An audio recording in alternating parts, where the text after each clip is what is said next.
자, 계속해서 여러분 진도 나가들었습니다. 339조 비과세 배제 별표 2개 시험에 자주 나오기도 하고요. 개별 문제로도 출제됩니다. 자, 지난 시간에 비과세 요건 3가지 확인했습니다. 1세대가 국내에 1주택을 몇 년 이상 보유하고 양도된다.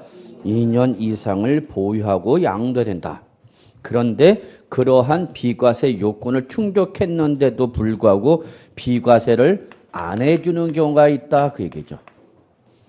요건을 어떻게 했는데? 충족했는데도 안 해주겠대. 그럼 비과세를 안 해주겠다는 것은 다른 말로 뭐야, 여러분? 다른 말로 뭐야? 과세하겠다는 얘기죠, 뭘. 이해되셨죠? 예. 그럼 네가 1세대 1주택에서 2년 이상 보유하거나 또는 조정 대상 지역의 소유자는 주택을 취득할 때 했다 하더라도 2년 이상 거주했다 하더라도 비과세를 해준다 안 해준다? 안 해준다. 그럼 여러분 이거는 일반적인 거래겠다? 투기성 거래겠다? 투기성 거래야. 투기성 거래. 그래서 첫째, 그러면 투기성 거래 대표가 뭐랬어요, 여러분? 미등기 양도죠, 뭐. 공시법에서 이거 뭐 생각하랬어요, 여러분? 공시법에서 뭐?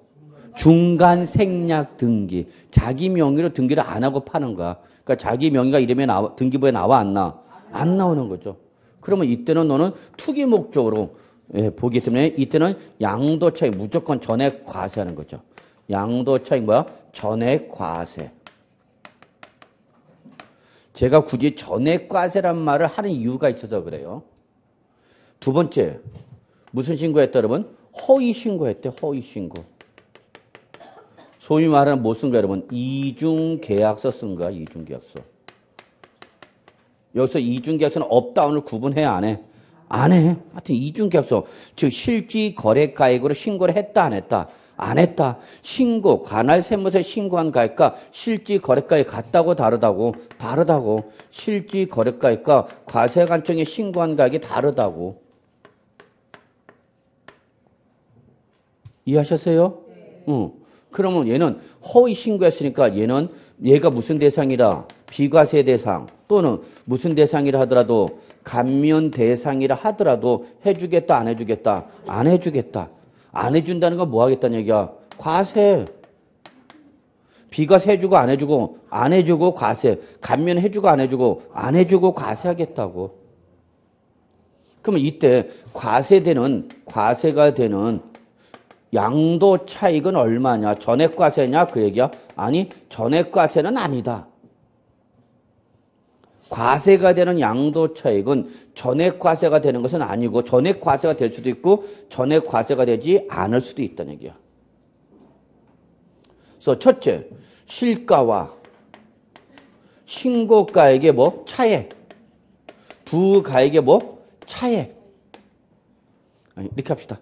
요걸 나중에 적고. 그래서 비과세나 감면 해주고 안 해주고 안 해주고. 그래서 비과세나 또는 감면을 해주고 안 해주고 과세가 될 때 이 산출세. 그러니까 비과세 감면 대상이라더라도 이런 비과세 감면을 해주고 안 해주고 과세가 될 때 산출세액을 과세를 하는데 이걸 무조건 다 과세하는 것은 아니고 항상 뭐 실가와 또 뭐 신고가액 두 가액의 뭐를 차액을 한도로 해서만 과세하겠다 그입니다. 내가 업을 써서 다운했는데 10,000원을 업시켰어. 10,000원. 얼마? 10,000원. 그 10,000원을 업시켰다. 그럼 무슨 계약서 어쨌거나 이중계약서야.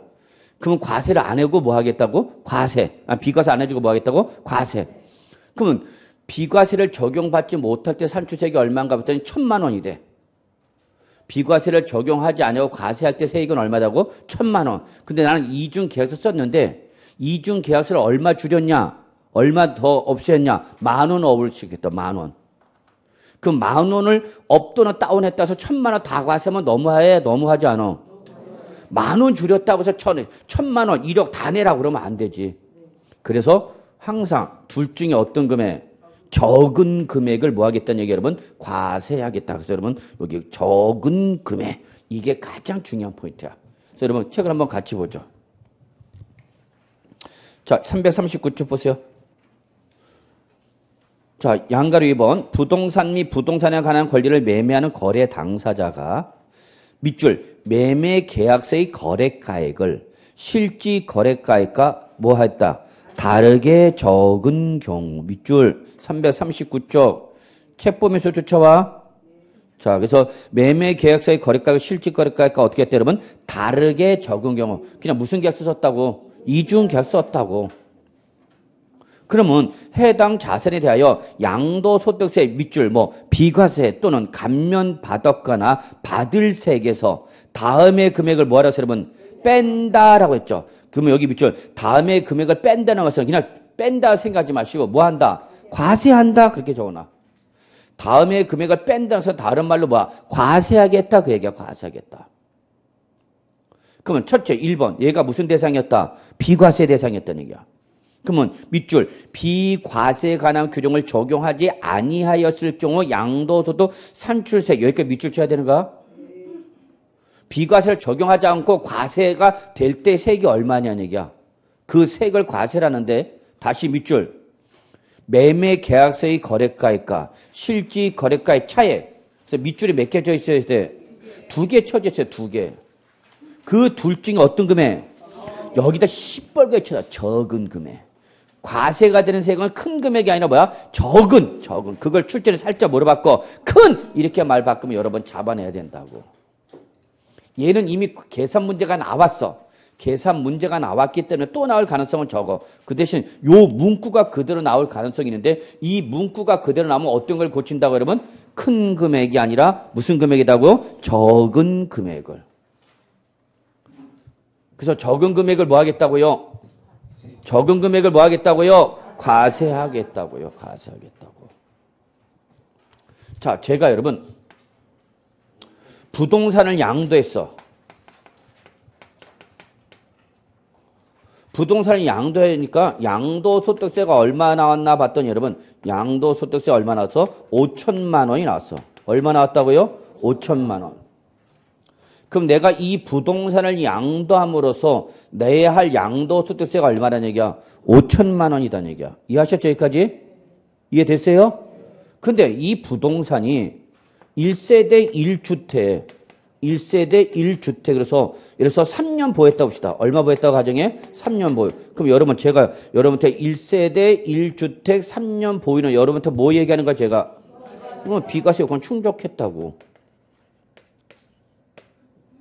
그럼 비과세 요건 충족해서 이거 5천만 원 과세를 하겠다는 얘기 안 하겠다는 얘기야? 안 하겠다고. 안 하겠다고. 얘가 주택을 양도했으면 양도세가 얼만데? 5천만 대 무슨 요건 충족했으니까 비과세 요건 충족했으니까 과세를 하마 안 하마? 안 하마. 그래서 얘는 얼마 비과세 받는가? 5천만 원 비과세 받았단 말이야. 냈다고 안 냈다고? 안 낸다고. 왜 안 냈어?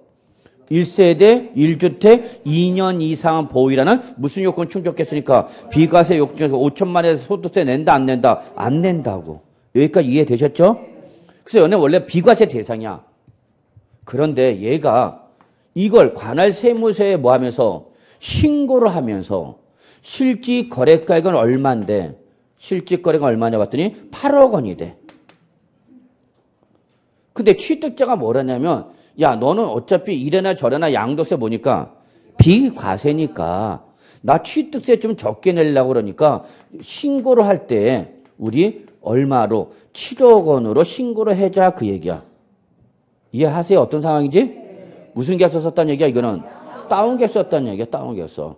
그러면 어쨌거나 업을 썼든지 다운을 썼든지 얘는 무슨 신고한 거니까 허위 신고했으니까 허위 신고를 했으니까 비과세를 해주겠다 안 해주겠다? 안 해주겠다. 무슨 요건 충족했는데? 비과세 요건 충족했지만 뭐 했기 때문에 허위 신고했기 때문에 비과세 안 해주겠다냐. 그러면 비과세 안 해주면 뭐 하겠다는 얘기야? 과세. 이때 과세가 되는 세액은 어떻게 계산할 거냐 그 얘기야. 그러면 두 가액에 차액 얼마? 1억 원과 비과세를 적용하지 않고 과세 때 세액 얼마? 5천만 원. 둘 중에 어떤 금액? 적은 금액. 그럼 얼마? 5천만 원 다 과세하겠다는 얘기죠. 그럼 여기는 비과세 받는 세액이 있어 없어? 없죠. 왜? 세액 5천만 원 다 과세했으니까. 무슨 금액을 과세라고? 둘 중에 어떤 금액? 적은 금액. 둘 중에 적은 금액. 그래서 적은 금액을 과세하겠다고. 그럼 얼마 과세하는가? 5천만 원. 다 과세하는 거죠. 이해하셨죠? 그럼 얘는 지금 다운시킨 금액이 커, 작어? 크죠? 1억이나 줄였으니까. 1억이나 줄였으니까. 근데 꼭 나는 신고를 할 때 7억을 신고한 게 아니라 예를 들어서 여기에 7억으로 신고한 것이 아니라 7억 7천만 원을 신고를 했다고. 얼마로 신고했다고? 7억 7천만 원. 그럼 다운시킨 금액은 이제 얼마야? 얼마? 3천만 원 줄였죠?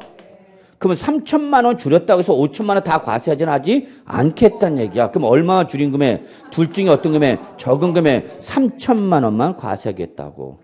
이해하셨어요? 그럼 5천만 원 중에서 얼마만 과세되고 3천만 원만 과세하고 나머지 얼마? 2천만 원은 그대로 비과세 받는다 그 얘기예요. 이해되세요? 자, 극단적인 예를 들게요. 극단적인 예를. 얘가 신고를 7억 9,999만 원을 신고했어. 쓰기도 힘들어 죽겠네. 7억 9,999만 원. 그래서 얼마 줄였어? 만 원 줄였어, 만 원. 어쨌거나 만 원 줄였으니까 무슨 계약서야? 이중 계약서. 비과세 해준다, 안 해준다? 안 해주고 뭐 하겠다? 과세. 근데 만 원 줄였다고 해갖고 5천만 원 다 과세하지는 않겠다 그 얘기야. 그러니까 항상 뭐를 한도라는 거야? 차익을 한도에서 과세하겠다는 얘기야. 결국 둘 중에 어떤 금액? 그럼 얼마만 과세하겠다고? 만 원만 과세하겠다고. 그럼 얼마 비과세 받고? 4,999만 원은 비과세 받고 만 원만 내라 그 얘기야. 오케이? 이해하셨어요? 예. 근데 요 계산 문제는 이미 시험에 나왔다고. 그럼 얘가 또 시험에 나오면 이제 뭐로? 저기 책에 있는 설명으로 나올 텐데 설명으로 나올 때 출전이 근데 쓰는 건 어떤 금액이다? 요거를 살짝 뭘로? 큰 금액으로 이렇게 말을 바꿀 수 있으니까 주의하세요 라고 말씀을 드린 거야. 오케이? 예. 감사합니다. 응? 이해하시겠죠? 자, 그 다음에 양가로 3번 봅시다. 메뉴 340조. 자, 요 비과세, 이제 그 동그라미 2번. 뭐 받았다? 감면. 저거, 감면에도 그대로 해주겠다. 자, 예를 들어서 8년 이상 작용한 농지야. 여러분, 이거 알아둬야 돼. 8년 이상 작용한 농지를 양도하면, 자, 제가 지금 뭐 양도했어요, 여러분?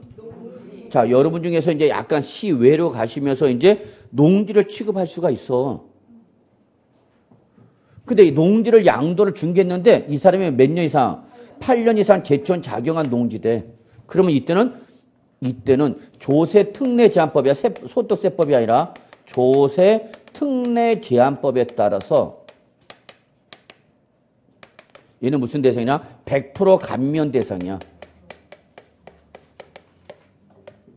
100% 감면은 산출세액이 나온 게 몇 프로를? 100%를 어떻게 하라는 얘기야? 빼라는 얘기죠? 그럼 결론 납부하는 세액이 있는가 없는가? 없어. 없다 해서 이걸 뭐라고 표현한다고? 면제라고도 한다고. 같은 말이야. 100% 감면은 면제와 같은 말이다. 그게 왜? 내는 세금이 있으니까 없으니까? 없으니까. 그래서 얘가 농지를 얼마 양도했냐 봤더니 양도 가액이 3억 원이야. 3억 원. 얼마? 3억 원.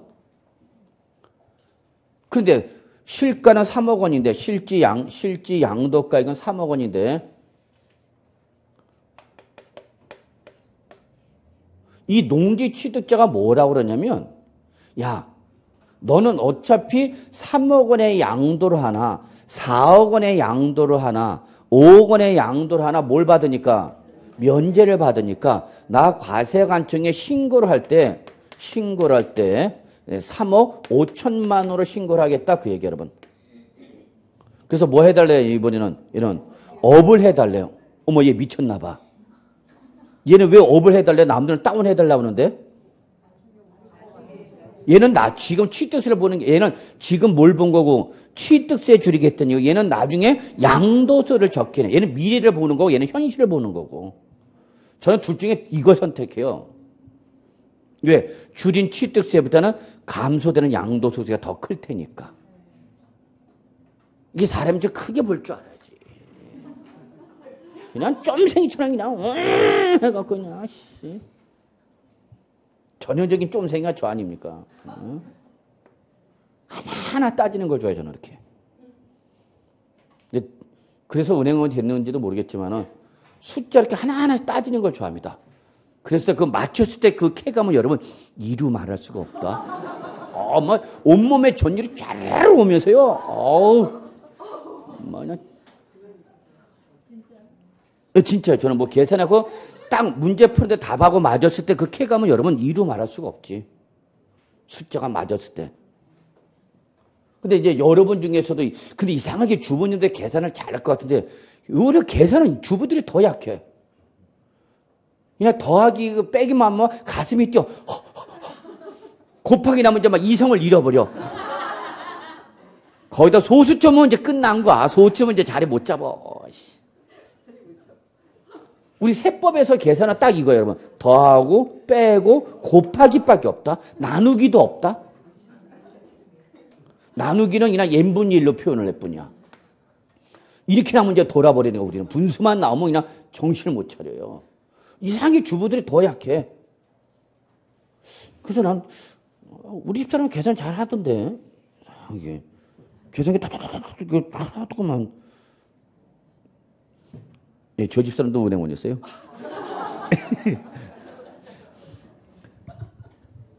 둘이 만난 게 인생에 실패했어, 서로.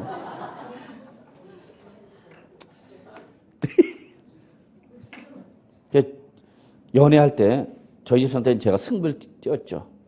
제가 뭐 걸 게 있어야 돼요. 다리가 길어. 뭘 걸 게 없어. 걸 게 없어. 제가 그 효당을 걸었죠. 네. 당신 3년만 고생하라.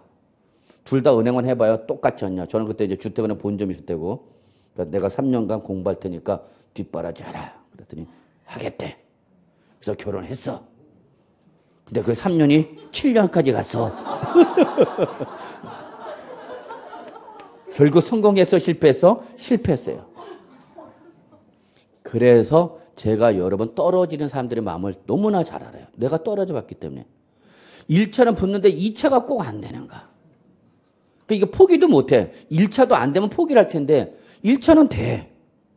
근데 이게 시험에 신문에 이름을 2번이 나와야 돼요. 1차 시험 합격자 명단 하나, 2차 시험 최종 합격자 명단. 요 2번이 나는데 꼭 한 번은 나오는데 꼭 마지막에 안 되는 거야. 그러니까 포기도 못하고. 그럼 여러분 7년 금방 간다.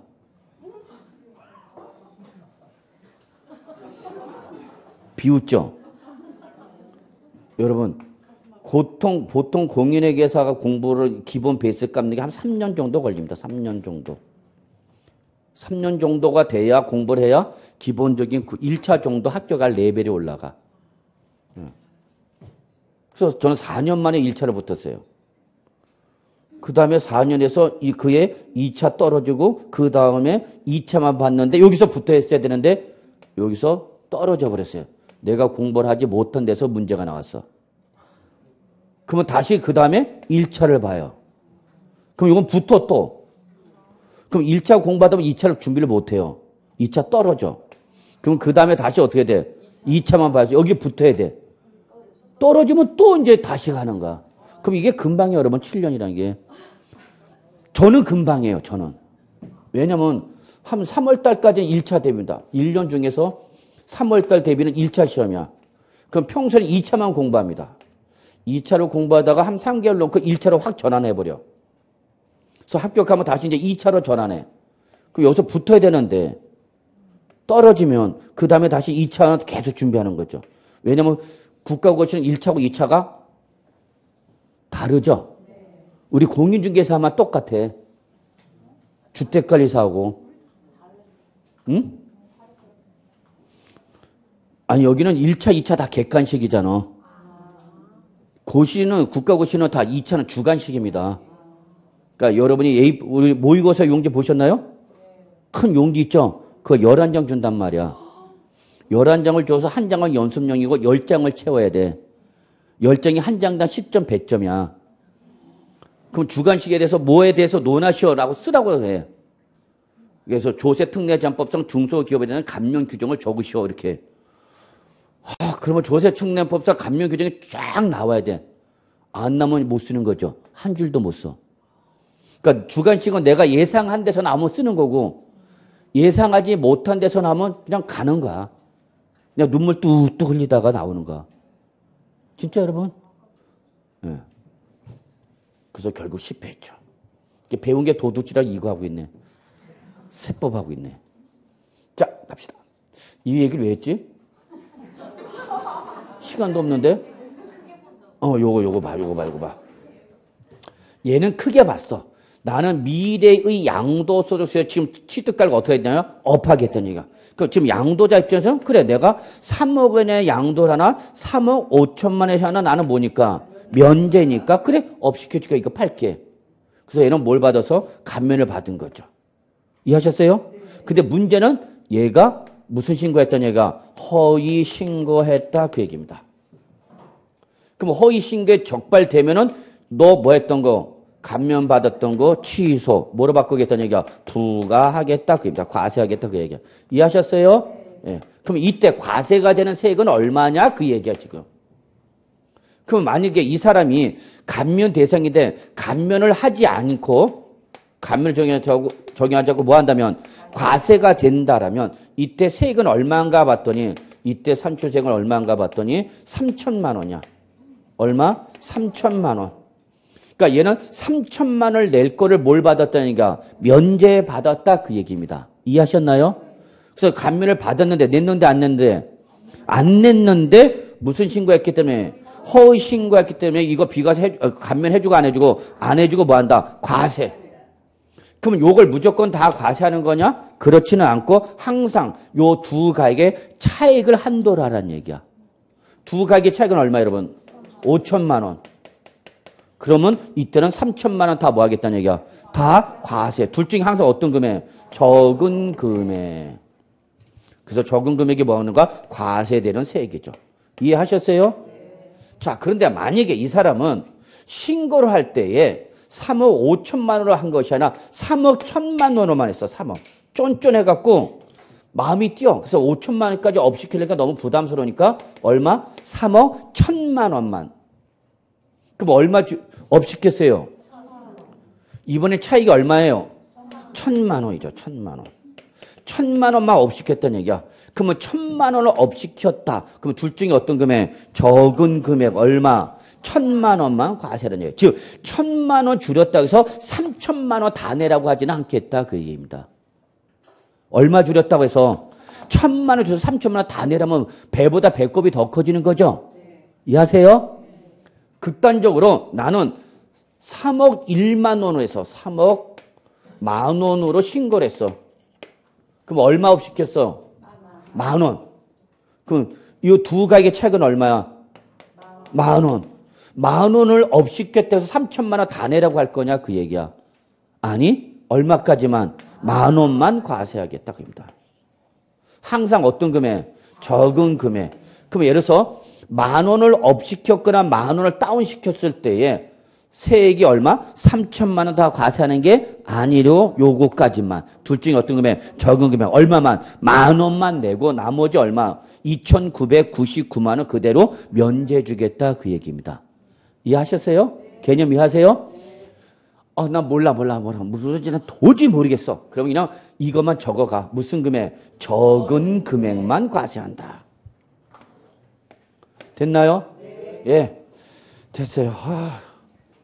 자, 또 있네. 고가주택. 안정하네. 작년에 여기서 시험에 나왔죠? 네. 나올 거라고 예상했었고요. 올해는 그냥 별표 하나. 이미 노출됐기 때문에. 개념만 잡읍시다. 실무에서 이거 일어나요? 안 일어나요? 일어나. 섭섭하지 안 일어난다 그러면. 서울은 10억 넘어오는 거 후딱이잖아. 우리 강동구도 10억 넘는 주택 많잖아. 그래요? 자, 고가주택은 정리합시다. 양도 당시죠. 여러분 취득 당시가 아니라 뭐? 양도 당시. 제가 일부러 천천히 하나하나씩 좀 설명하고 있어요. 양도 당시 주택가 부수 토지의 실지 거래가의 합계액이 얼마? 9억 원을 뭐하는 주택? 초과하는 주택을 우리 뭐라고 그래? 고가주택을 합니다. 저는 이렇게 강조해요. 세법은 알려면 정확하게 하는 게 좋은 거야. 가장 무서운 게 선무당이야. 정확히 하세요. 9억 원을 뭐 할 때만? 초과할 때. 그러면 9억 원을 초과한다는 의미를 이해하셔야죠. 그럼 9억 원까지는 무슨 주택이란 얘기야? 일반 주택이란 얘기야. 일반 주택. 예누리 없이 얼마 양도했으면 9억 원의 양도는 무슨 주택이고 일반 주택 9억이나 선을 어떻게 하면 넘어서는 순간부터는 뭐 난 무슨 주택이야? 고가 주택이야. 선을 넘어섰을 때 법률적 세법상 법률적 효력이 발생하는 효과를 제가 뭐라고 그랬냐면 여러분한테 문턱 효과라고 해서 기억나나? 네. 교회 오빠 선 넘어가지 않은 오빠 얘기했잖아. 네. 짐승봐도 못한 너. 그때 또 예전에 뭐 하고 그랬더니 또 게시판에 글이 올라서 교수님 걔보다 못한 놈이 뭐예요? 그래. 자, 이게 무슨 주택이라고요? 고가주택. 우리는 비과세를 하는 이유는 뭐냐면 서민들의 주거생활 안정 목적이야. 이거야. 왜 비과세하냐? 자, 제가 결혼할 때 우리 전세를 시작했어요. 전세를 출발해서 제가 갖고 있는 돈하고 그 다음에 집사람이 은행에서 대출을 받아갖고 전세자금 대출받아서 전세 들어갔다가 다시 좀 돈 모아갖고 집으로 한 채를 구했어요. 자, 방 2칸짜리로 출발합니다. 그래서 또 열심히 일을 해갖고 돈을 모아서, 물론 저희 집사는 계속 일을 했죠. 요 정도 용도는 돼야 데리고 사는 거죠. 그런다. 아니, 남자가 한다면 여자가 메꿔줘야지. 다른 학원에서는 남자부터 우와! 그러는데 여기는 별로 있는 반응이 없네요. 자, 또 저희 집사는 열심히 일해갖고 돈을 모아서 방 3칸짜리로 갔어요. 그럼 방 3칸짜리가 가니까 2칸짜리 어떻게 하는가? 팔고 3칸짜리 이사 가겠죠? 근데 문제는 3칸짜리 가는 게 문제가 아니라 방 2칸짜리 파니까 뭐가 발생해? 양도 차익이 발생해. 그럼 여기 대해서 뭘 내려? 세금을 때려. 그럼 그만큼 판 돈에서 양도소득세 내고 나면 내가 취득하는 재원이 부족해지죠? 네. 이해하세요? 나는 분명히 이 주택을 6억 원에 팔아갖고, 6억 원에 팔고, 그 돈에 모은 돈을 합해서, 8억짜리 사는 걸로 이사 가는 거죠. 이해하시나요? 요거 3억짜리 팔고, 그동안 다시 모은 돈 얼마? 2억 원을 더해서 얼마짜리 사는가? 8억짜리 사는가? 이해하셨죠? 그런데, 요 6억 원의 팔물에 인해서 양도수세가 5천만이 나왔다 봅시다. 1억이 나왔다 봅시다. 그 양도 5천만 원 내고 나면, 얼마가 돼? 5천만 원 줄어들죠? 아니 6억에 팔았으니까 세금 얼마 내면 5천만 원 하면 남은 돈 현금 얼마? 5천만 원. 거기다 준비한 거 얼마? 2억. 그럼 이거 사? 못 사? 못 사잖아. 그러니까 그래. 그러면 이거 투기 목적 이시 없이 네가 그냥 1세대 1주택 2년 이상 보유 양도 이거 과세하면 안 하면 안 할 테니까 요거를 너 쓰는데 어떡하라는 얘기야? 보태 써라 그 얘기야. 이게 바로 1세대 1주택에 대한 비과세 목적입니다. 눈물 나 안 나? 이래 세법이. 따스한 면도 있어 여러분. 세법이 그렇게 차갑지만은 않다. 참네. 근데 얘는 서민주택이 아니라 무슨 주택이라는 얘기야? 고가주택이라는 얘기야. 이 취지에 맞아 안 맞아? 안 맞아. 그래서 이때는 과세하마 그 얘기예요. 이해하셨죠? 근데 중요한 건 이거야. 고가주택은 비과세 안 해주고 과세를 하는데 양도차익 그러면 전액과세를 하느냐? 아니 양도차익 전액과세 한다 그러면 맞는 말이야 틀린 말이야? 틀린 말이야 여러분. 최근에 이거 시험에 나왔어. 재작년에도 나왔어. 제가 그래서 이거 출전이 장난칠 거다. 전액과세를 장난칠 거다. 그대로 장난쳤어. 까불고 있어요. 그럼 양도차익 전액과세가 아니라 고가주택에도 항상 이 말이 나온다 해서 무슨 계산? 안분계산. 왜 그러냐면 아까 제가 무슨 효과? 문턱 효과 때문에 안분계산합니다. 내가 9억 100만 원에 팔았어. 얼마? 9억 100만 원. 그럼 무슨 주택이야? 9억 원에 팔면 자 그러면 100만 원을 더 받는 순간 비과세가 다 뭐로 바뀌어버려? 과세로 바뀌어버린 거죠. 9억 만 원이 양도했어. 얼마? 9억 만 원. 그러면 만 원을 더 받음으로 인해서 무슨 주택이 돼버렸네? 고가주택. 그러면 세금 다 내라. 너 만 원 더 받아서 세금 다 내라. 그럼 맞아? 돼? 안 돼? 안 되죠. 배보다 배꼽이 더 커지는 현상의 발생을 할 수 있으니까 얘처럼 역시 뭐 하겠다? 안분 계산하는 거죠. 이때 안분 계산 식은 요거는 외우라고 그랬죠? 이 안분 계산 식은 외워야 되는 거야 그냥. 이해가 아니라 이건 외우는 거죠. 그래서 어떻게 외우라고요? 양도가액에서 뭘 빼라고? 9억 원을 빼라고. 그것이 당의 양도가액에서 뭐 하는 비율만큼만 차지하는 비율만큼만 요만큼. 즉 여기서 요 금액은 뭐를 말하는 거예요, 여러분? 양도가에서 9억 원을 뺀 금액은 9억 원을 초과하는 금액을 말하는 거죠. 그러면 여러분 대표로 작년에 했어. 양도가액이 얼마다? 10억 원이다 봅시다. 양도가 얼마로? 10억. 그럼 시험에는 이제 고가주택이란 말을 한다 안 한다? 안 해. 자, 그러면 옛날 문제와 지금 문제의 차이점이 뭐냐? 옛날에는 고가주택이라고 출전의 문제 지문에 제시를 해줘. 그러니까 놓치지 말라는 얘기죠. 요즘 문제는 고가주택이란 말을 안 해. 문제 지문에. 그리고 뭐를 제시해? 양도가액이 10억입니다. 그러면 양도가 10억입니다라는 보는 순간 여러분 무슨 주택으로 떠올라야 돼? 이게 떠오르면 문제 푸는 거고 떠오르지 않으면 틀립니다. 작년 그대로 나왔네요. 고가주택이란 말 안 하고 출전 10억에 양도했습니다. 딱 이렇게 얘기해놨다고. 그러면서 과세되는 양도책이 얼마예요? 계산 문제 그대로 나왔던 거야. 제가 작년 강의 때 모의고사 첫 해 문제 딱 요 문제 그대로 냈거든. 계산 문제 하나 요거 예상합니다. 모의고사 때 딱 냈는데 그거 그대로 나왔어. 단 그거보다 더 어렵게 나왔어. 하여튼 기본 개념은 요거였어요. 자, 그럼 결론 냅시다. 어렵게 생각하지 마. 나 얼마 팔았어? 어머, 그럼 나 무슨 주택이네? 고가주택이네. 그럼 비과세 해주고 안 해주고? 안 해주고 뭐 한다고? 과세. 근데 과세가 되는 양도책은 전액이 아니라 무슨 계산한다? 아무. 하여튼 고가주택은 요게 꼭 떠올라야 되는 거야. 그러면 과세라는데 과세가 되는 거건 양도책 전액이 아니라 양도가 얼마에서? 10억에서 얼마 빼라고? 9억을 빼라. 그럼 요 9억은 무슨 의미야 여기서? 요 9억은 무슨 주택이야? 고가주택이야? 일반주택이야? 일반주택이지, 일반주택. 9억 원을 뭐 할 때만, 초과할 때. 그러니까 9억까지는 무슨 주택이니까? 일반주택이냐 9억까지는 빼겠다는 얘기야. 양도가서 뺀 거죠? 그럼 9억 원을 과세를 하겠다는 얘기야? 안 하겠다는 얘기야? 안 하겠다는 얘기죠. 그럼 얼마야? 그러면 남은 건? 1억. 1억 원이 바로 뭐야? 9억 초과해. 그러면 양도가 1억, 9억 초과에 얼마? 1억 원이 양도가 얼마? 10억에서 차지하는 비중 몇 프로? 10%만 과세라 그 얘기야. 이거야 여러분. 고가주택은 이거야 결론. 양도책이 몇 프로만 과세하라고요? 10%만 과세하라고요. 이게 고가주택이야. 그래서 적으시라고 했죠? 참조 몇 페이지? 405쪽. 405쪽. 아까 얘기하신 거는 고가주택은 정의고 그거를 제가 405쪽에다가 그림 사례를 그리면서 저는 405쪽 와. 왔어요? 그럼 고가주택 사례까지 다 드러났죠? 일반 주택으로서 양도세 비과세권을 충족했다고 충족하지 못해서 이거 비교할 줄 알아야 돼요, 여러분. 실무 나가면 여러분이 이런 걸 여러분 고객한테 설명해 줘야 돼요. 10억짜리 양도했다면.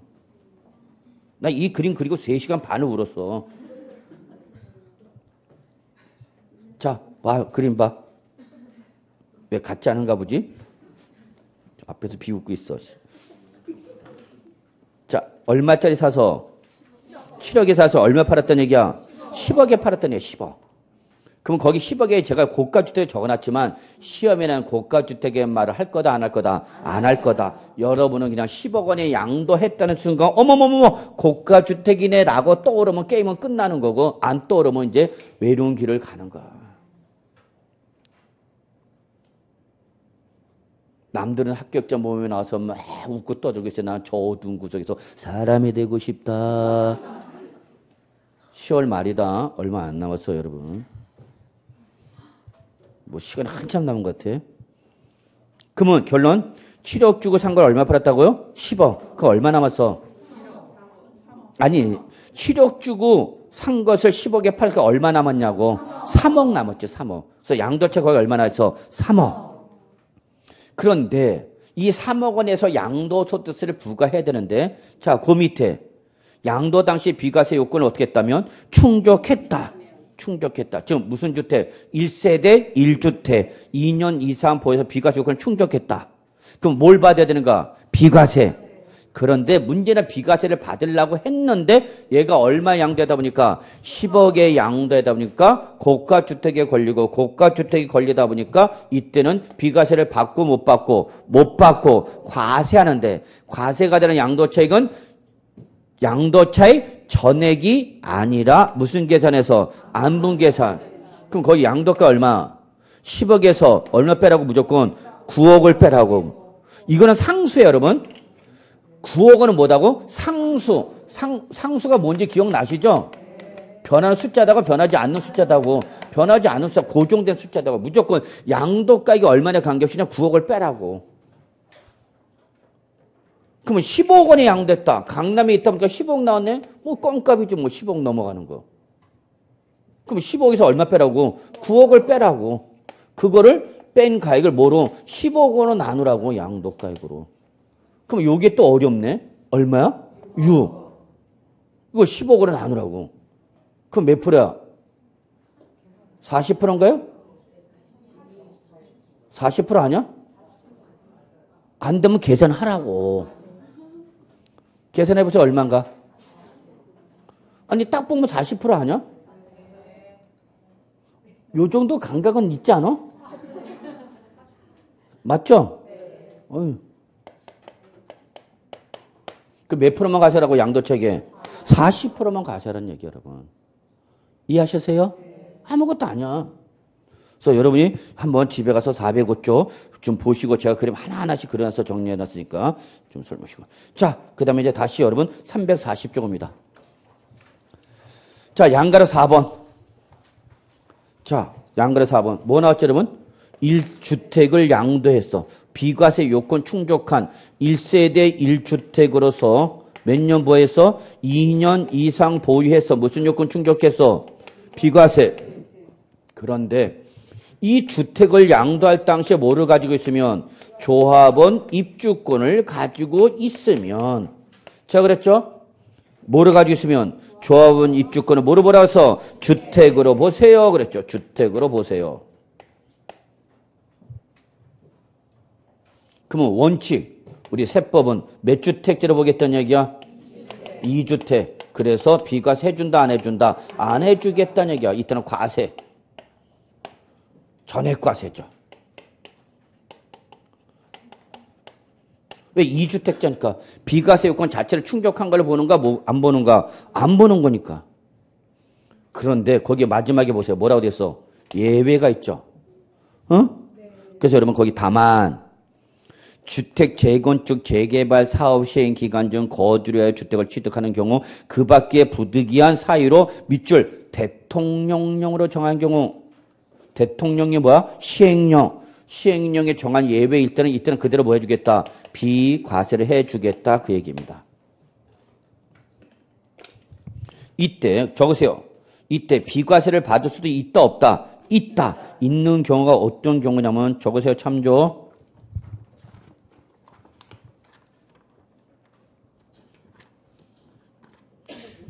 357조. 357조. 적어놨어요? 저것만 나. 오지 말고. 그래서 이렇게 357조 10번이 있습니다. 찾으셨나요? 요러한 경우 할 때는 그래도 뭐를 받을 수 있다? 비과세를 받을 수 있다. 자, 그럼 제가 얘기하고 싶은 건 뭐냐면 주택 비과세 요건 충족한 주택을 양도했는데 그럼 뭔데? 비과세인데 요 주택을 양도할 당시에 뭐를 가지고 있으면 입주권을 가지고 얘를 뭐로 봐서 주택을 봐서 우리 몇 주택제로 봐서 2주택 비과세 적용하고 안 하고 뭐 하겠다? 전에 과세. 그런데 이러한 2주택이라 하더라도 비과세를 받을 수 있는 예외가 있습니다. 그러면 실무 나가면 여러분은 요걸 잘 봐야 되는 거죠. 남들은 과세라고 할 때 여러분 요걸 잘 봐야지. 뭘? 비과세를 받을 수 있는 예외를 여러분이 있다는 걸 알고 요 예외에 해당하는지를 확인하셔야 할 줄 알아야죠. 그래서 남들은 과세요 라고 할 때 이분은 요 예외 규정에 해당이 되네? 그러면 비과세니까 이때는 여러분 이거 비과세다라고 얘기하면 돼? 안 돼? 안 되지 여러분은.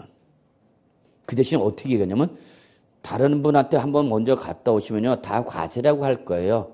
갔다 왔더니 다 과세라고 그러네요. 그러면 고객님 저한테만 내놓으면은 제가 요거 비과세 받을 수 있게끔 말씀드릴 수 있습니다. 어떻게 비과세 받죠? 그러면 얘기를 하면 안 되죠. 고객님, 그건 저만의 영업 비밀이랍니다. 여러분이 가르쳐주면 그 사람은 여러분부터 와야 할 이유가 없어져. 제 말이 맞아요? 들려요? 맞아요. 그 대신 나는 합법적으로 내가 알고는 법 지시를 통해서 여러분 비과세 받을 수 있다. 그럼 그분 딴 데 못 가. 그럼 여러분 이걸 찾아볼 수 있어야 돼? 없어야 돼? 있어 봐야죠.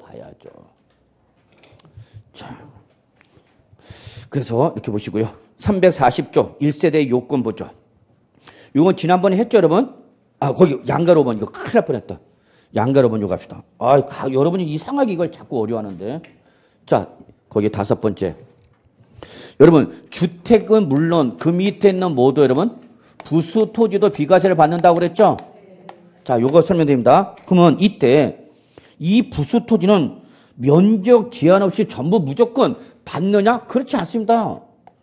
이 비과세를 받을 수 있는 부수 토지는 무슨 면적 범위 내에서만 기준 면적 이내에서만 비과세입니다. 기준 면적 이내. 기준 면적을 뭐 하면 초과면 비과세 해줘 안 해줘? 안 해줍니다. 그러면 요거는 공동주택일 땐 적용될 여지가 있고요, 없고요? 없죠. 아파트는 대지 지분으로만 갖고 있는 거니까. 그럼 이거 어디일 때만 적용한다고 보시면 돼요. 단독주택도 뭐 서울 도시 중심지는 마당이 큰 집은 별로 없겠고, 물론 큰 집도 있지만, 있죠? 단독주택 큰 거 많잖아. 성남, 한남동이라든지 성북동이라든지 청운동이라든지 이러면 고급주택, 단독주택들 많잖아. 그래서 기준면적 항상 어떤 놈만 비과세 받는다고? 이내분만. 주택 부수 토지라도 기준 면적 요건 충족한 주택 부수 토지라도 기준 면적을 뭐 하면 초과하면 비과세 해줘 안 해줘? 안 해줘. 그럼 여러분은 뭘 알아야 돼? 기준 면적을 알아야지. 기준 면적을.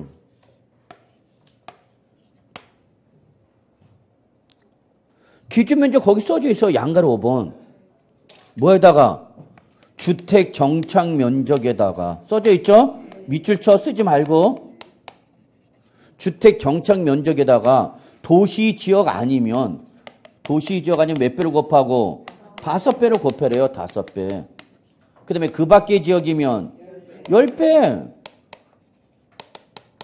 지방세 때는 무조건 10배 했지만 국세일 때는 반드시 뭘 따져서 도시 지역 아닌지 그 밖의 지역인지를 확인하셔야 되는 거죠. 여기서 항상 우리 세법에서 도시지역이 나면 어디를 말한다? 국계법상 도시지역을 말한다고.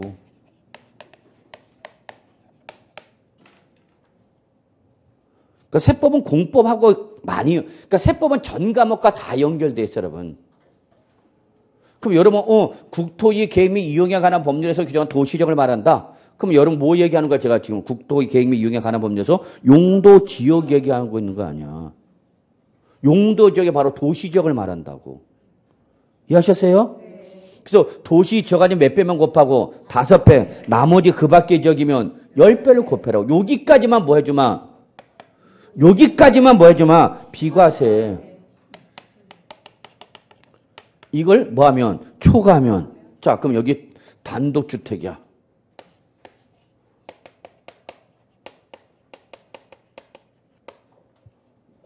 어디 있냐? 양평이야. 하남 미사리야. 뭐 이렇게. 그래서 이렇게 보기 좋은 데다가 전원주택 비슷하게 건축하는 거죠. 그래서 아는 사람이 양평으로 이사 오세요. 교수님. 그러면 내가 양평까지 왜 가냐? 천호동 가와서 강의해야 되는데. 자, 그러면 여기 단독주택인데 얘가 1세대 1주택. 몇 년 이상 보였어? 2년 이상 보유했어. 무슨 요건 충족했네? 비과세. 그래서 요 주택을 양도할 때 하는 비과세라는 얘기야. 그럼 주택 건물은 물론이고 그 밑에는 뭐도 부수 토지도 비과세를 받을 수 있는데 이 비과세를 받을 수 있는 부수 토지는 무제한이다고? 아니, 항상 면적에 제한을 받는다니까. 그래서 요 바닥 면적에 도시적 아니면 몇 배? 도시적 아니면 5배, 그 밖의 적은 10배를 곱해서 뭘 따지고 기준면적을 따지고 이 기준면적 이내분만 뭘 받고 비과세를 받고 만약에 이 기준면적을 뭐 하는 부분이 있다면 초과분이 있다면 이 초과분은 비과세를 받는다고 못 받는다고 못 받는다고 과세라고 요거는 이해하셨어요? 그럼 이때 이제 양도소득 계산 문제가 복잡해지는 거야. 왜냐면 양도차익을 건물분 양도차익과 토지분 양도차익으로 구하고 토지분 양도차익을 다시 면적별로 안분해서 기준면적분은 비과세, 기준면적 초과분만 과세되는 양도차익으로 몰고 가. 그럼 이거는 일반인이 계산하기가 너무 힘들어.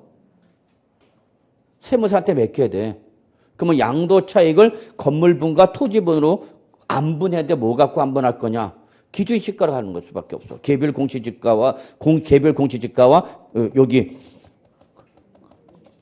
건물 기준시가로 구분해갖고 양도책을 나누고 나온 토지별에 대한 양도책을 다시 면적별로 안분해서 면적분은 기준면적 이내분은 뭘로 가고 비과세 나머지 초과분에 대한 토지분의 양도책만 과세하는 계산 구조가 이루어지는 거야. 근데 여러분 거기까지 가고 안 가고 안 가고 그냥 여러분은 기준면적 이내분만 뭐고 비과세고 비과세 요건을 충족했다라도 기준면적을 뭐하면 초과하면 뭐다 과세. 그래서 결론 낼게요. 과세가 되는 토지는 아니 주택 부수토지는 무조건 비과세다고?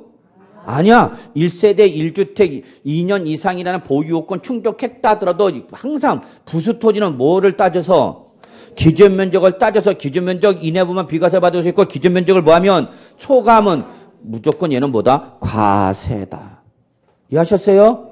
그러니까 요거는 뭐 생각하라 여러분? 단독주택일 때 실제 실무 나가서 이런 일 발생한다 여러분. 이 양도주택의 단독주택 그게 뭐야? 대지가 넓은 주택이었단 말이야. 근데 1세대 1조 비과세, 비과세라고 고객한테 설명하고 양도세 안 냈는데 나중에 추징 들어와 버렸어. 관할세무서에. 그래서 그 양도자가 공인중개 사무소에 다시 쳐들어와. 이 스카가 어떻게 설명한 건데 네 비과세 안 냈는데 냈지 않냐? 그러니까 뭐예요 여러분 이거? 기준면적 초과분이죠. 그러니까 단독주택일 때 항상 주의하라고. 이해하셨어요? 아파트는 문제가 안 돼. 왜냐하면 아파트는 뭐니까 그냥 기분으로만 갖고 있기 때문에 다 비과세인데 단독주택일 때는 이렇게 마당이 넓은 집일 때는 이러한 비과세 받을 수 없는 규정이 있다라는 거 잊지 마시고요.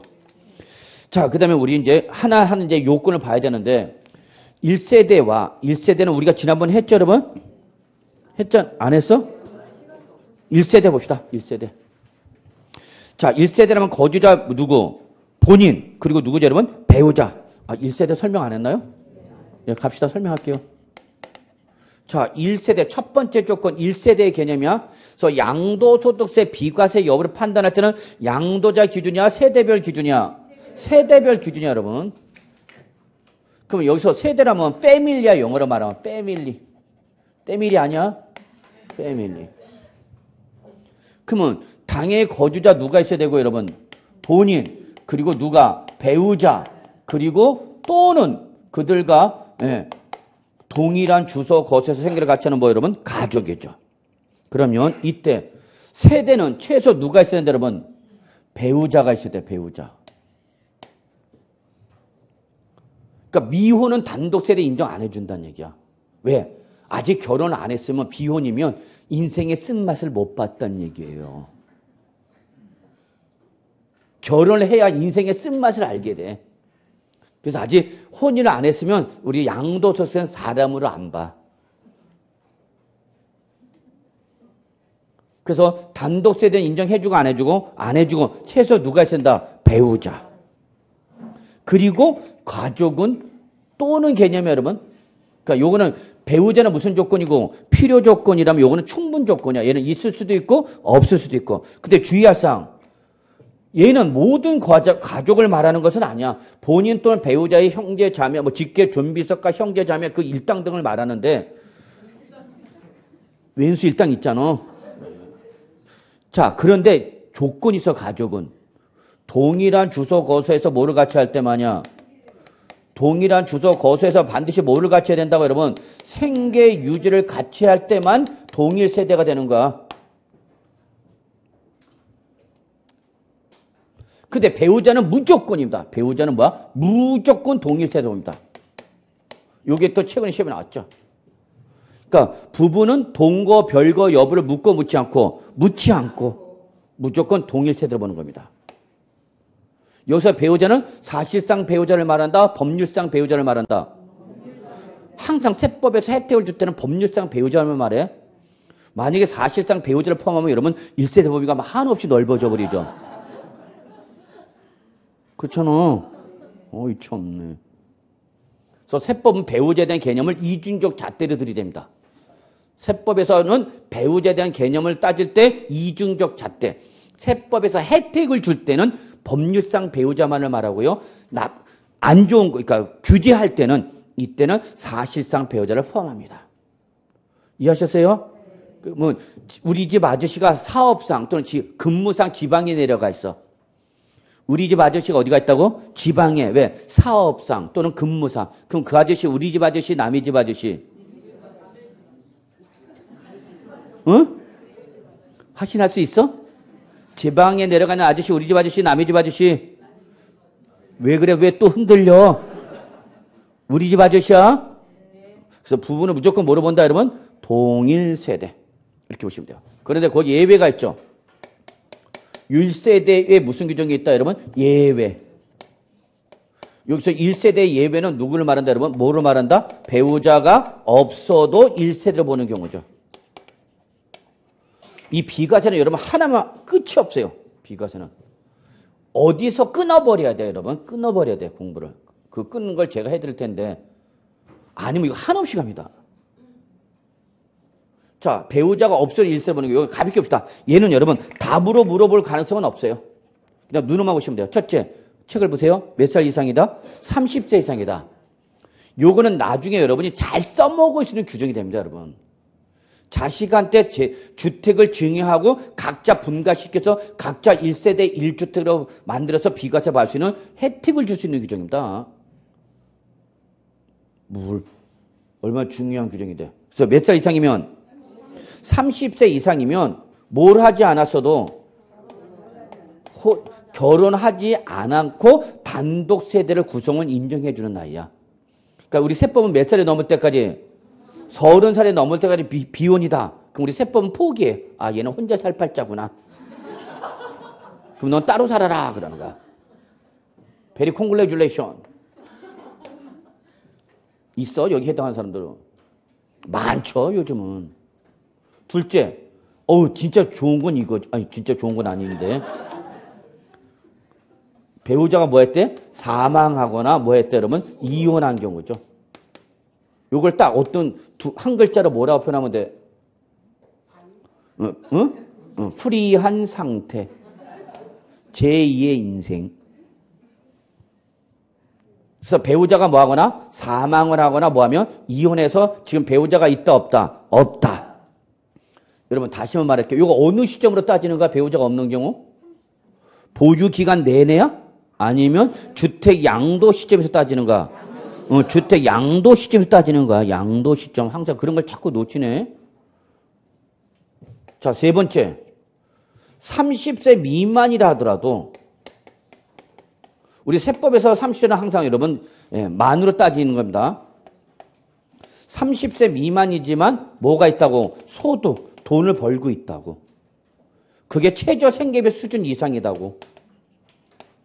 그 최저 생계비 수준 이상이 우리 거기 뭐라 했어요, 여러분? 국민기초생활보장법상 기준 중위소득의 몇 프로 이상? 40% 이상. 밑줄 쳐.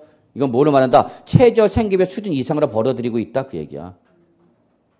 그러면서 혼자서 토지나 주택을 뭐 할 수 있다? 관리 유지할 수 있으면서 뭐 중요한 말 나왔네. 뭐 독립된 뭐 생계 유지를 할 수 있다면. 그래서 여러분 여기다 요걸 적어놔. 책에다가. 이게 1번과 3번의 차이점이야. 1번과 3번의 차이점 뭐다고 여러분? 1번 30세는 소득의 유무를 묻고 묻지 않고 소득 유무 불문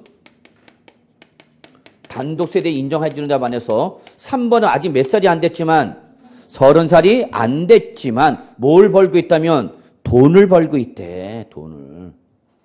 그것도 기초 국민기초생활보장법에서 보장하는 기준 중위소득이 몇 프로 이상이면서 40%. 그건 뭐를 말하는가? 최저생계비 수준 이상으로 벌어들이고 있다는 얘기야.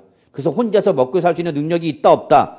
있다. 그러면 단독세대 인정해 주겠다는 얘기. 이거 나중에 실무 나가면 여러분 이걸 통해서 여러분 다주택자들 양도세 비과세 빠져나갈 수 있는 방법이 다 됩니다. 이거. 자기가 몰라서 비과세 못 받는 거지. 이게 얼마나 좋은 규정인데. 다만 시험에서는 중요하지 않았을 뿐이지. 그래서 얘는 나와도 답이다 아니다? 아니야. 자, 그 다음에 두 번째 1주택 갑시다. 자, 주택에서 우리가 좀 정리할 게 있네요, 여러분. 이번에 주택의 개념 봅시다. 제가 1주택의 예외는 지난번에 설명드렸죠. 아무것도 안 했다고 지난번에 비과세를? 응? 349쪽 이거 안 했나? 네, 합시다. 자, 341쪽 보세요. 그거 뭐 다 된 거야. 뭐 큰 거 별로 없어. 시험에는. 자, 일단 가. 가. 자, 341쪽. 자, 일단 우리 주택 개념 정리합시다. 이게 작년에 개정됐어요, 여러분. 그 전까지 주택에 대한 정의가 없었는데 작년에 명문화 시켰어. 자, 갑시다. 우리 1세대 1주택 비과세라면 밑줄 비과세란 허가 여부나 공보상의 용도 구분에 관계이시 없이 밑줄 뭐 나왔어 또 사실상 무슨 과세 원칙? 실질 과세 원칙이죠. 그래서 사실상 뭐로 사용하는 걸 말한다? 주거용으로 사용하는 건물을 말한다. 그게 바로 주택에 대한 정의죠. 이때 만약에 용도가 주거용인지 사업장인지 기타 어떤 용도로 사용하는지가 분명하지 않다. 그럼 그때는 어쩔 수 없어. 공부상. 그럼 여기서 1번은 뭘 따져야 되는가? 제일 먼저 무슨 상 나오고? 그렇죠. 사실상이 먼저 나와야 되는가? 무슨 과세 원칙? 실질 과세 원칙으로 주거용으로 사용한다는 얘기야. 다만 사실상 용도가 확인할 수 없다면 그때는 올라가 있다. 공부상 용도에 따른다. 그 얘기죠. 이것도 중요한 규정입니다. 여러분 실무 나가면. 내가 상가 건물을 양도했더라도 겸용주택일 때 비과세 받을 수 있는 이런 규정이 있는가? 자, 거기 판례. 소유하고 있던 공보상 뭔데? 박스 보라고 판례 사례. 공보상 뭔데? 주택인데 실은 거주용이 아니 뭘로 사용하면? 영으로 사용하면 뭐로 본다? 주택으로 본다 안 본다? 안 본다 그 얘기야. 주택으로 본다면 뭘 받을 수 있는 거고? 비과세. 주택으로 안 본다는 선 과세란 얘기야 무조건. 자, 그 다음에 2번. 1주택을 여러 사람이 공동 소유가 있답니다. 1주택을 여러 사람이 뭐하고 있대? 공동 소유하고 있대. 그러면 그때는 주택수를 계산할 때 어떻게 할 거냐? 밑줄 공동 소유자 각자의 주택을 말합니다. 공동 소유자 각자. 자, 요거 설명드리겠습니다. 여기 A주택이 있습니다. A주택을 가지고 있는데요. 요 A주택을 갑이 60% 그리고 을이 40%로 뭐 하겠다 여러분? 공동 소유하고 있습니다. 그럼 이때 요 A주택은 누구의 주택으로 보라? 그입니까? 누구의 주택으로 보라는 얘기예요, 여러분? 각자. 그래서 갑을 각자의 1주택으로 봐라. 그 얘기입니다. 오케이? 자. 근데 요거를 지금 양도했습니다. 뭐 했다고요? 공동 소유했던 주택을 양도하였답니다. 그러면 각자의 뭐로 보라는 얘기야? 1주택으로 보라는 얘기입니다. 그걸 몇 년 보유 양도했냐? 2년, 3년, 2년 보였습니다. 몇 년 보유하고? 2년을 보유하고 양도하는 겁니다. 근데 갑은 요 말고 다른 주택이 하나가 있고요. 누구는? 갑은. 을은 다른 주택이 없답니다. 이해하세요? 지금 A와 B, 갑과 을이 공동 소유했던 A주택을 몇 년 보유하고? 2년 보유하고 양도했어요.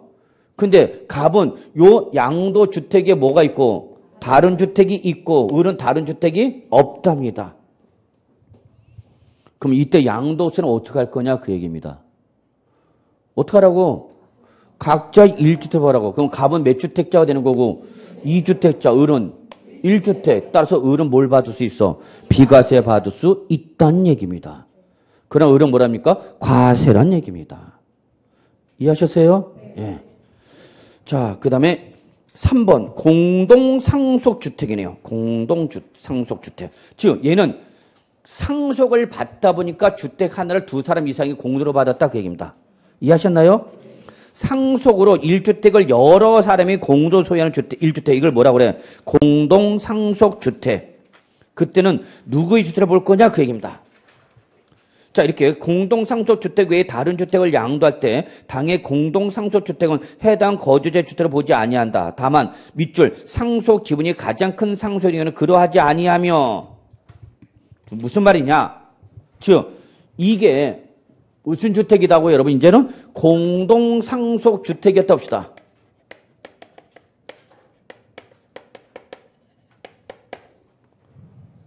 그러면 왜 공동으로 갖고 있게 됐다는 얘기 여러분? 상속을 두 사람이 받았다는 얘기야. 그럼 이 주택은 누구의 주택을 볼 거냐 그 얘기야. 아까는 뭐랬어? 각자의 1주택을 보라고 그랬죠? 이때는 결론 상속 지분이 가장 큰 자의 주택을 봅니다.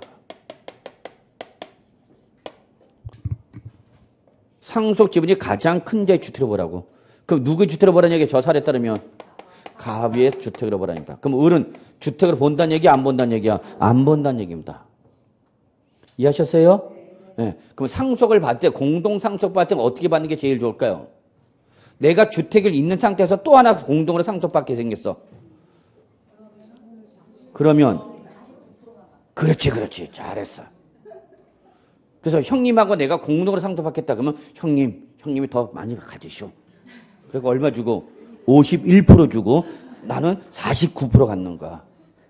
그럼 이거 누구 주택 잡히는가? 형님 주택 잡히는가? 이럴 수가?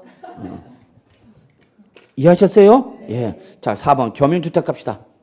그 밑에 동그라미 1, 2, 3, 4까지 들어가지 마시고요. 시험에 거기까지 나오지 않고 그냥 여러분 공동상속주택 때 누구의 주택을 보라? 상속 지분이 가장 큰 자. 상속 지분이 가장 큰 자가 2명 이상일 때 어떻게 할 거냐? 거기 이제 동그라미 1, 2, 3, 4 쭉 나와 있는 거. 이런 순서로 따진다만 알면 되고 여러분 누구의 주택을 보라? 상속 지분이 가장 큰 자. 자, 그 다음에 이제 겸용주택 봅시다. 겸용주택. 자, 이거는 시험에 나옵니다. 계산 문제로 나옵니다. 이는. 일단 책을 같이 보고요. 겸용주택. 실제 최근에 계산 문제 나왔던 겁니다. 자, 같이 봐요. 하나의 건물이 주택과 주택 외의 부분으로 복합되어 있는 경우 밑줄. 다시 주택에 딸린 토지에 주택 외의 건물이 있는 경우 이 두 가지를 우리는 뭐라 표현한다면 겸용주택이라 합니다. 그럼 원칙 갑시다. 원칙. 전부를 주택으로 봐라. 결론. 겸용주택일 때는 원칙 뭐로 봐라? 전체를 주택으로 봐라. 그런데 시험은 단서가 나와요. 다만 주택의 면적이 주택의 면적보다 밑줄 적거나 같을 때, 즉 주택 면적이 상가 면적 등 이하다 그 얘기죠. 그러면 얼렁이 뭐라고 됐어? 주택 외의 부분은 주택으로 보지 말아요. 그럼 주택만 뭐로 보라는 얘기야? 주택으로 보라는 얘기야. 그러면 요거는 설명으로 때 이렇게 나오는 거고 계산 산식으로 할 때는 그 밑에 박스를 보고 판단해야 되는 거야. 그래서 일단은 겸용주택 판정 문제가 나면 여러분 빨리 뭘 봐야 돼? 주택 면적과 상가 면적의 크기를 비교해야 돼. 그래서 만약에 뭐가 더 크면 주택 면적이 상가 등 면적을 뭐하면 초과면, 거기 부호 밑에 적어놔. 초과면이야. 그 부호의 의미를 잘 모르더라고. 초과면이야. 초과면. 그 밑에 이 부호는 뭐로 말하는가? 이하. 그걸 이상하게 또 뭐 어렵다고 그러는 사람도 있네. 생각을 하는 거 싫어하는 분들이 계시죠. 주택 면적의 상가 면적을 뭐하면 초과면. 이때는 건물 전부를 뭘로 봐라고? 주택. 근데 그 밑에 보세요. 주택 면적이 기타 상가 등의 면적보다 어떻게 하거나 같거나 뭐하면 적으면 그럼 결론 이건 뭘 말하는가? 이하잖아. 이하. 초과 이하를 구분 안 하는 분이 있어. 왜 이렇게 어렵니? 그냥 창문 열고 미는 수밖에 없죠. 자, 그러면 이때는 어떻게 하라? 주거용만 주택을 보고 주거 외 용도 상가는 주택을 본다 안 본다? 그럼 여기서 주택을 본다는 건 뭘 얘기하는 거고? 주택을 본다는 건 뭘 얘기하는 거야? 주택으로 보래. 어쩌라고 주택을 보라고? 비과세, 비과세. 주택을 안 본다는 선 과세 그 얘기야. 주택을 본다는 얘기는 뭐고? 비과세 받을 수 있다는 얘기고, 주택을 안 본다는 것은 뭐라는 얘기야? 과세한다는 얘기야, 여러분. 그런데 여러분, 시험은 절대 건물 면적 갖고 답을 요구 안 해요. 그 옆에 있는 뭐를 갖고 물어봐? 토지 면적을 가지고 물어봐요. 토지 면적. 자, 이때 건물 주택 면적이 상가 면적을 뭐하면 초과하면 건물 전체를 본다고 그랬죠? 그러면 그때 있는 그 밑에는 토지 전체를 뭘로 보라고? 주택 부수 토지로 봐라 그 얘기야. 그게 1번이야. 어떻게 하라고? 주거 면적이 상가 면적을 뭐하면 초과하면 전체를 주택 부수 토지로 봐라고. 그럼 그 전체 토지 면적이 다 비과세냐? 아니, 항상 2번은 뭐야? 기준 면적이야. 거기 동그라미 2번 있죠? 위아래 2번 있죠? 옆에 전화. 이건 뭐야? 기준 면적이야, 기준 면적. 이 기준 면적까지만 비과세를 받을 수 있다 그 얘기야. 그래서 주택 전체 면적이 몇 배? 5배 또는 10배. 결국 비과세 받을 수 있는 토지 면적은 거기 위에 동그라미 1번과 동그라미 2번 중 뭐다? 거기 표에 주택 부수 토지 있죠? 옆에다 적어놔. 위에다. 비과세 면적을 말하는가? 주택 부수 토지는 뭘 말한다? 비과세 면적을 말하는가? 그럼 그 비과세 면적은 1번과 2번 중 어떤 면적이다고? 적은 면적이 비과세 받을 수 있는 면적이라는 얘기. 어떤 면적? 적은 면적. 즉 1번과 2번 둘 중에 어떤 면적? 적은 면적만 비과세 받는다 그럽니다. 오케이? 그러면 주택 면적이 상가 면적이 같거나 적으면 이때는 주택만 물어보고 주택, 상가는 무조건 과세. 그럼 그 밑에는 토지를 봅시다. 그러면 전체 토지 면적을 주택 부수 토지로 보면 돼? 안 돼? 안 되겠죠? 왜? 건물이 뭐와 뭐로 나눠졌으니까? 주택과 상가로 나눠졌으니까 그 면적 비율에 따라서 주택도 건물 전체 면적에서 주택 면적이 차지하는 비중만큼만 뭘로 보라? 주택 부수 토지로 봐라. 그래서 여러분 거기 전체 토지 면적 곱하기 주택 건물 연면적 나누기 건물 전체 연면적 나와 있죠? 그건 건물 면적 비율을 말하는 거죠. 그래서 주택 면적 비율만큼만 주택 부수 토지보다 비과세 받은 토지는 뭐의 제한을 받는다? 기준 면적의 제한을 받는다. 자, 오늘 여기까지밖에 못하겠네요, 제가. 그래서 다음 주에 나갈 때는 여러분, 여기 계산 문제 들어갈까? 한번 계산 문제 풀어봅시다. 무슨 문제? 계산 문제 풀어봐야지 이거 안 풀어보면 몰라.